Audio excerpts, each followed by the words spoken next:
Her brain has come back to life, has switched into the proper gear. "I'll tell the charge nurse. Just get on the road. This guy isn't going to last long." Ginny follows her usual routine, pulls on scrubs, scrapes her hair into a short ponytail, and rubs lip balm on her lips. She climbs into her Acura SUV and backs out of the deserted cul-de-sac. Her neighbor's porch lights are off. Behind her house, the forest is a dark blank. Rain mists her windshield. She drives down the hill and across town, and the mountain recedes into her rearview mirror. She usually likes the ride to the hospital at night, the empty streets, the sealed-in quiet of her car, the gentle tack, tack, tack of her turn signal as she idles at stoplights. But tonight, these things don't bring her peace. She's disturbed by what she saw.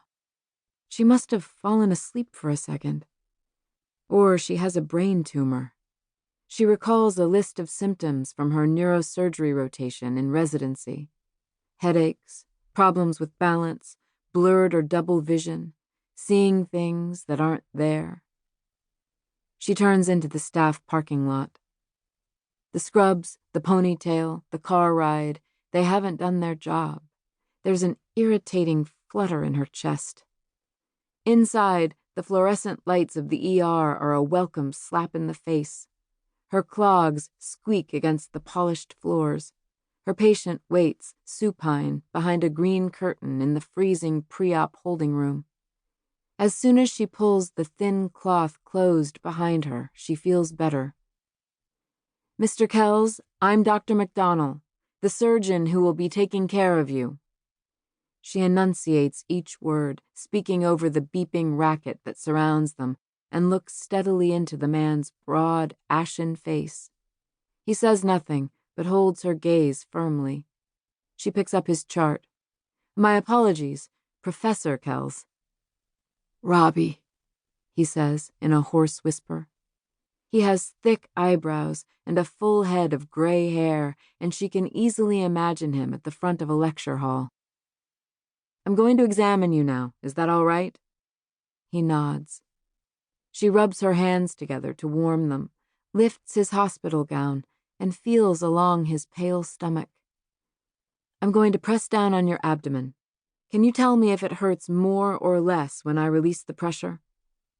She presses, lets go, and watches his face twist into an ugly grimace. He makes no sound. She's impressed with his stoicism. His silent scowl makes her think of her father when he first got sick. Professor Kells is about the same age her father would be if he were still alive. She puts her stethoscope in her ears and listens carefully to the 4 quadrants of his belly. "Do you teach at the university?" she asks. He nods. "What subject?" "Philosophy." "Impressive." She picks up his chart again. "Just want to double check. No history of heart disease or arrhythmia? Any cardiac events at all?" He shakes his head. "Good. We want to get you back to your books and your students. But to do that, I need to find out what's causing the discomfort in your abdomen. There's a good chance you have a perforation in your intestine. If you do, and it isn't repaired soon, you could die. We're ready to take you to the OR now. Do you give your consent?" "Yes." "We'll do the very best we can for you." He grips her hand with surprising strength. "How about better than your best?" he asks, with a hint of a smile. "All right," she laughs. "You got it." Ginny pushes through the heavy swinging doors marked OR3, surgical attire only beyond this point, authorized personnel only. She pulls paper booties over her shoes, tucks her ponytail into a surgical cap, and loops a mask over her mouth. She hopes she can keep Professor Kells alive. She doesn't know him, but from what she's seen, she likes him. When she told him she was his surgeon, he didn't flinch. A lot of men his age do when they learn the person about to cut them open is a woman who stands barely 5'3" tall. At the scrub sink, she twists her wedding band from